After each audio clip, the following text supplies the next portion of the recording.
Lyra was not supposed to be in the forest. Her parents had warned her again and again to stay away from the deep path behind the old barn, the one that led to the hills and disappeared into the thickest part of the woods. But Lyra had always been curious, always different from the other kids in her quiet town. She liked the silence of the trees and the way the wind whispered secrets through the leaves. That evening, just before sunset, the sky turned orange, and the forest glowed with fading light. As she walked deeper into the woods, something strange caught her attention. A low, broken sound like a whimper or a cry. It wasn't the call of a bird or the growl of an animal. It sounded sad. Cautiously, she stepped over roots and ducked under branches, following the noise until she reached a small clearing surrounded by blue glowing moss. In the middle lay a creature she had never seen before. It was curled up, its silvery scales covered in blood, one wing torn and the other twitching. Its long tail lay still, and its golden eyes blinked slowly as if it were struggling to stay awake. Lyra froze, heart pounding. It looked like a baby dragon from a fairy tale, but it was real. It was breathing, and when it saw her, its eyes locked onto hers, not with fear, but with desperation. She should have run. She should have screamed. But something in the way it looked at her made her kneel down instead. "Are you hurt?" she whispered, not expecting an answer. But the creature shivered, and then, to her shock, it opened its mouth and spoke one word, barely a whisper: "Help." Her breath caught in her throat. She didn't know how it could speak English or why it looked like it had fallen out of the sky, but she couldn't leave it there. Carefully, ignoring the voice in her head that told her she was making a mistake, Lyra took off her hoodie, wrapped it around the creature, and gently lifted it into her arms. It was warm and trembling, its scales soft and light despite its size. She carried it back through the woods, heart racing with every step, thinking about what she was doing and what might happen if someone saw. At home, she snuck it into the shed behind the house and laid it on a pile of old blankets. She cleaned the blood with water and tissues, whispering to it as if it were a frightened child.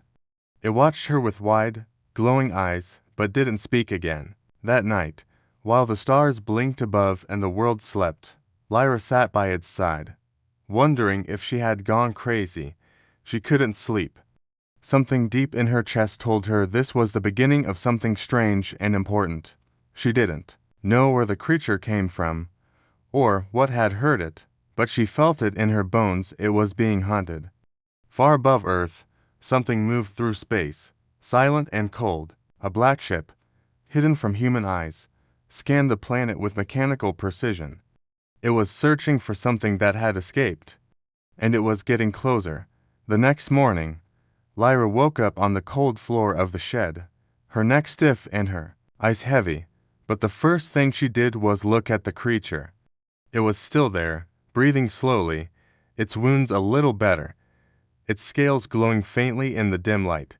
She reached out and gently touched its side, and the Dragonling opened its eyes and looked at her, not with fear, but with something else. Trust. She didn't understand how or why, but she felt something deep inside her shift, like a thread pulling tight between them.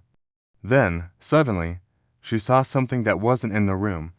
Her mind was filled with flashes of strange images: burning skies, ships flying through storms of fire, a world crumbling into dust, and a tall alien holding the same Dragonling in its arms before being struck by something dark and sharp. Lyra pulled back, breathing hard. The Dragonling, still weak, blinked slowly and then shared a name: Gyrax. The name echoed in her mind as if it had always been there. She realized he was speaking to her without words, showing her pieces of his memory, and she didn't know how, but she understood. Gyrax was alone, the last of his kind, and something powerful was hunting him. He had escaped, barely alive, and fallen to Earth, and now he was bonded to her. Lyra tried to act normal during the day, but her mind kept returning to the shed. At school, the noise and faces blurred around her. She only thought about Gyrax, about what he had shown her, about what would happen if someone found him. That evening, she sneaked him some food and water, and as she sat near him, he moved closer, placing his small head near her knee. A warmth spread through her, not just from his body, but from something stronger, something invisible. She asked him questions, and he answered not with words, but with emotions and pictures. He was scared, hiding, waiting for something that might never come. Lyra talked back, telling him about herself, how lonely she always felt, how she never fit in, how everyone thought she was strange because she liked the stars and believed in things no one else did. And in return, Gyrax sent her a memory of his kind, bonded with ancient warriors who were not chosen by strength, but by heart. As the night grew darker, a strange sound crackled in the air, like static, like something tearing. Gyrax suddenly stood on shaky legs, eyes wide, body trembling. He let out a low growl and pointed his head toward the sky. Lyra ran outside and looked up, seeing nothing at first, just clouds and stars. But then, behind the stars, something moved. It wasn't a plane. It wasn't from Earth. A small object was falling fast, glowing red and trailing smoke. It struck the hills near the forest with a dull thud that shook the ground. Gyrax was already at the shed door, staring at the trees. Lyra grabbed her flashlight and jacket, heart thudding in her chest. They ran toward the crash, staying low, breathing hard. When they reached the crash site, Lyra gasped. A dark, twisted machine, no bigger than a car, had dug into the earth. It hummed softly and let out small clicks, like it was alive. Then, with a hiss, it unfolded itself for legs, a single glowing eye, and long blades where hands should be. It was a hunter, and it had already found them. Lyra stepped back in fear, but Gyrax moved in front of her, his small body glowing brighter, heat building in the air. The machine charged, fast and deadly. Gyrax roared, not loud, but powerful. Flames burst from his mouth, striking the drone and sending it crashing into a tree. But the fire didn't last. Gyrax collapsed, his energy gone. The machine sparked, damaged but not destroyed. It turned its eye toward Lyra. She picked up a rock, ready to fight even though she was terrified. But before she could act, the drone exploded from within. Gyrax, lying on the ground, had sent one final burst of flame from his chest, melting the machine from the inside. The forest went silent. Smoke rose from the wreckage, and Lyra ran to Gyrax, holding him, afraid he might be dying. His eyes opened weakly, and a soft voice filled her mind. We are one now. She didn't know what that meant yet, but she felt it too. Something had changed. She wasn't just a girl with a secret anymore. She was part of something bigger, something dangerous, something powerful. Somewhere far above, in the cold darkness of space, a signal blinked red on a giant screen. The Caverth had received the alert. Earth was no longer quiet. The hunt had truly begun. Lyra didn't sleep that night, her heart still racing from what had happened in the forest, the fight, the fire, and the way Gyrax had nearly burned himself out to protect her. The next morning, the sky looked calm, but she could feel it in her chest, like a storm hiding behind clouds. Something worse was coming. She kept Gyrax hidden in the shed, fed him what little food she could sneak from the house, and watched as he slowly regained his strength, his scales glowing a little brighter with each passing hour. But their time was running out. Reports on the news spoke of a meteor crash in the hills, though the footage was blocked and the area quickly closed off. Men in dark suits with strange equipment were seen near the site, and Lyra knew those weren't ordinary scientists. Gyrax told her, through flickers of thought and image, that the hunter was only a scout and that more would follow. They needed to leave, not just the town but the planet. Lyra didn't know how that could be possible, but Gyrax remembered something. An old emergency site buried deep in the hills, a place his people had used long ago. It was hidden, forgotten, but still connected to him. That evening, with a backpack full of supplies and a heart full of fear, Lyra and Gyrax made their way back into the forest, past the crash site, deeper than she had ever gone before. They followed a feeling, a pull from within Jyrex's mind, until they reached a cliffside, hidden behind thick vines. There was no door, no entrance, but as Gyrex touched the stone, a warm light spread from his claws, and the wall shimmered and vanished like mist. A tunnel waited inside, glowing with soft blue lights that lit up as they stepped forward. Lyra stared in awe. The walls were smooth, metallic, but alive somehow, humming gently with power. Deeper in, they entered a large chamber where strange symbols danced across the air. In the center was a circular platform, cracked and dusty, but still pulsing with faint energy. Gyrex collapsed on the floor, tired again, and the platform responded to his presence. Lights brightened, and panels opened, revealing controls and a strange hovering orb that scanned Lyra and froze. It blinked red for a moment, then green, and the chamber filled with a calm voice speaking in a language she didn't understand yet somehow knew. It welcomed her. The system recognized her human DNA as compatible with the Flame Bond, an ancient link between dragonkind and their chosen protectors. Lyra didn't know what it meant, but she felt warmth in her chest and saw Jyrex's eyes glowing with pride. They were connected now, truly, and the old technology responded to both of them. As they explored further, the walls revealed images dragons, flying with warriors in golden armor, great battles across stars, and a single promise: the flame may fade, but it will not die. But outside, the quiet forest no longer slept. A dark shape moved through the trees, tall, armored, and silent. Another Caverth hunter had arrived, more advanced than the last. It had tracked the energy pulse from the awakening chamber. Inside, the platform suddenly shuddered, alarms flaring, and the hidden entrance began to close. Gyrex looked at Lyra and told her through their bond that the old ship buried beneath them was still alive, hidden just under the ground, and that it could take them far from Earth. But someone had to activate the core, and it had to be her. Lyra stepped onto the platform, her hands shaking, and let the system scan her again. This time, something clicked, lights flared, and the ground beneath them trembled. The floor split open, revealing a vessel shaped like a giant winged flame, its surface old but still shining.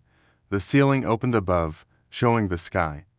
But before they could board, the hunter broke through the trees and entered the tunnel. It moved fast, its limbs slicing through air.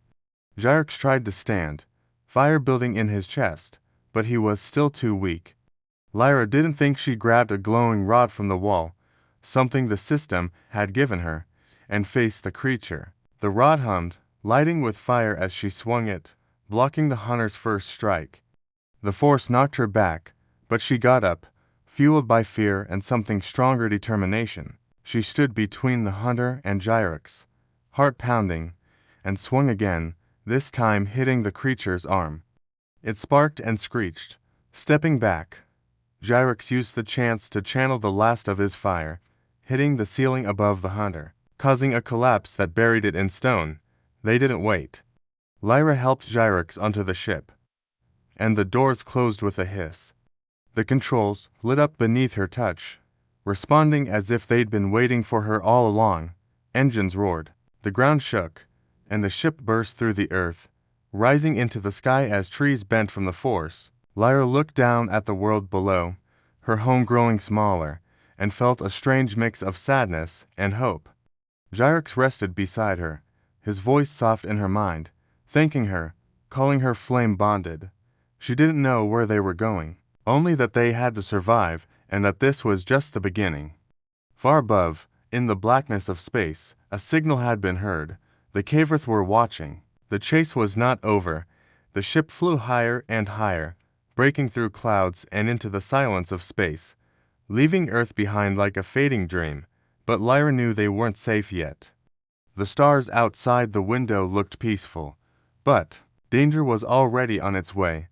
Gyrex rested beside her, his energy low but slowly returning, while the ship's systems came alive around them. She had never been in space before, yet the controls responded to her as if she had done it 1,000 times. The ship's AI, speaking in a calm, deep voice, told her that it was once a scout vessel of the Flame Order, designed to protect bonded warriors and carry them through dangerous missions. It recognized her as a new bearer of the bond and gave her full access. Lyra sat in the command chair, staring at the stars ahead, when alarms suddenly blared. A large vessel was approaching fast from the left side of the scanner at Cavereth. Warship, cold and black like a shadow in space, they had found her. The ship said I warned that their weapons were far more powerful and that a direct fight would not end well. Gyrax opened his eyes and tried to rise, flames flickering under his skin, but he was still weak. Lyra gripped the controls, fear pulsing in her chest, but she refused to freeze. She remembered the vision in the chamber, the warriors flying, with dragons, dancing through fire and stars, and she believed in herself, even if she didn't understand everything yet. She ordered the ship to activate its stealth field, and for a moment, the warship seemed to lose track of them. Lyra guided the vessel through a nearby asteroid field, weaving between rocks and debris as the enemy ship searched behind them. But it didn't take long for the Cavereth to fire. A blast shook the ship, sending sparks through the cabin, and Lyra cried out as the power flickered. She pushed the engines harder, the stars blurring as they flew deeper into the asteroid belt. Another shot missed by inches, and a large rock exploded nearby, pushing them off course. The AI suggested an emergency jump, but the warp system was unstable due to damage. Lyra glanced at Gyrax, who looked at her with glowing eyes full of trust. She nodded and told the ship to prepare for the jump anyway. The engine roared louder, and the screen showed rising heat levels, but Lyra held firm, hands gripping the controls as a final shot fired behind them. At the last second, the ship vanished into light, leaping across space and escaping just as the enemy beam passed through where they had been. The stars shifted, time stretched, and then they were gone from danger for now. When the light faded, they found themselves near a dead world, a ruined planet floating in silence. The AI identified it as the last known location of Drakion Prime, the homeworld of Gyrax's kind. Lyra stared at the shattered surface below, the broken mountains, the scorched ground. Gyrax stood slowly, weak but drawn to the view, and whispered in her mind that this was once a place of light and fire, now only ash. But Lyra didn't believe it was truly dead. Something about the planet felt alive. They descended slowly, landing near the ruins of a large temple. Its towers crumbled, its stones cracked by time. Inside, the air was thick and warm, and ancient carvings glowed faintly on the walls. Lyra stepped forward, her footsteps echoing in the silence, until she reached a large circular platform with a strange symbol on it, the same one that glowed on her hand. She touched the ship's control panel. As soon as she stepped on it, the floor lit up, and a deep voice filled the temple. It was not words, but feeling. Welcome, the flame lives. The temple responded to her presence, awakening old lights and opening doors long sealed. Gyrax followed. Behind her, his strength returning as the fire around them grew stronger. At the heart of the temple, they found something unexpected, a forge, still burning, fueled by an energy source deep beneath the planet. The flame was alive, waiting for a bearer. Lyra stepped forward, and the fire rose, surrounding her without, burning her. Visions flooded her mind, ancient dragons, human warriors, stars falling, and a final hope placed deep within the planet, waiting for the right bond to return. The forge created something for her, armor shaped from fire, light, but strong, fitted to her form as if it had always been hers. It gave her a weapon to a blade of flame, humming with power. She turned to Gyrax, who now stood taller, stronger, his wings unfolding fully for the first time.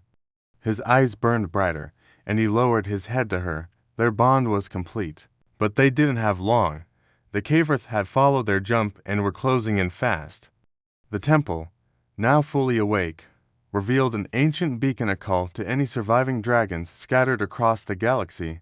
With her hand on the forge, Lyra sent the signal, a pulse of fire stretching into the stars, a call for help, for unity, for a return. Above, the dark sky filled with approaching ships, the largest Caverth warship leading the charge. Lyra stood on the temple roof beside Gyrex, the fire shining around them. She wasn't afraid. She knew now the sky wasn't far enough to hide. The real fight would begin here. She had come from a quiet town, once just a girl who dreamed of stars, but now she was the flame-bonded, the last hope of a forgotten legacy. And the galaxy was about to learn what fire really meant. The sky above Drakion Prime turned red as the Caverth warship broke through the clouds, its shadow stretching across the dead land like a dark hand reaching for the last light. Lyra stood at the highest point of the ancient temple, the flame-forged armor glowing faintly across her arms and chest, the blade of fire pulsing in her hand, while Gyrex hovered beside her, his wings spread wide and his scales burning like stars. The signal they had sent from the forged temple still echoed across space, calling out to any dragons who remained, any forgotten bonds, any hope that had not yet turned to ash. But no help had come yet, and the enemy was already here. The warship opened its lower hatch and released smaller hunter crafts, their engines screaming through the sky, headed straight for the temple ruins. Lyra felt fear rising in her chest, cold and sharp, but she forced herself to breathe slowly, to focus. She was no longer just a girl hiding in the forest. She was part of something older, something powerful, and something sacred. Gyrex lowered his head toward her and shared a final memory, his people standing strong, bonded with warriors who lit the stars with fire, who defended life even when death seemed certain. The flame wasn't just power, it was a promise. As the hunters landed and spread out around the temple, Lyra and Gyrex moved together, as one. The first wave attacked fast, claws slashing and energy weapons flashing through the air, but Lyra's blade moved quicker. She dodged, spun, and struck, each swing guided by instinct she didn't fully understand, but trusted completely. Gyrex unleashed his fire in wide arcs, sending waves of heat across the stone, melting the weapons of their enemies before they could get close. One by one, the hunters fell, but more kept coming, pouring out of the warship like a river of shadows. Lyra fought without stopping, her arms aching, her legs burning, but she didn't fall back. She could feel the fire growing inside her, fed by every strike, every breath, every choice to stand her ground. Then a new sound filled the air, a deep roar, not from Gyrex, but from above. Lyra looked up and saw a shape breaking through the clouds. It was not a Caverth ship. It was smooth, silver, glowing from within, and behind it came another, and another. Wings, real wings, spread wide across the sky, and Lyra's breath caught in her throat. The call had been answered. Dragons, not machines, not scouts, but real dragons of different sizes, shapes, and colors, flew down from the sky. Some were wounded, some looked old, but all carried fire in their eyes. And riding on their backs were beings like Lyra warriors, from forgotten worlds, their armor worn, but shining with the same flame that now burned in her. The war changed instantly. Fire met shadow, wings met steel, and the hunters were pushed back. The dragons circled the Caverth ship, striking its engines and tearing through its defenses with blasts of heat and light. Lyra felt strength rush through her as if the arrival of others had made the flame inside her even stronger. With Gyrex at her side, she charged forward through the smoke and rubble, leading the final push toward the enemy's core. The Caverth commander, a towering figure in black armor, stepped forward with a blade of dark energy, ready to strike her down. But Lyra didn't stop. She met the blade with her own, fire clashing against shadow, the ground shaking beneath their feet. The fight was long and brutal, but Lyra's will was stronger. She thought of Earth, of the forest where she found Gyrex, of the warmth in his eyes when he first said help. She thought of everything they had lost and everything they had become. With one final strike, she drove her blade through the enemy's chest, and the dark armor cracked like glass. The commander fell, and the warship began to collapse, its systems failing without its master. The remaining Caverth ships fled, disappearing into the stars, and silence returned to the ruined world. But it was not the silence of death. It was the breath before something new. Dragons landed all around the temple, their riders stepping forward to meet Lyra and Gyrax. They were nods of respect, quiet words in old languages, and then a roar of triumph that shook the mountains. Lyra smiled through the dirt and ash on her face. She didn't know what came next, but she knew this was not the end. This was the beginning of something greater. She had helped reignite a forgotten bond, had awakened a fire the enemy thought was gone. Now, the galaxy knew the flame lived again, and it burned brighter than ever,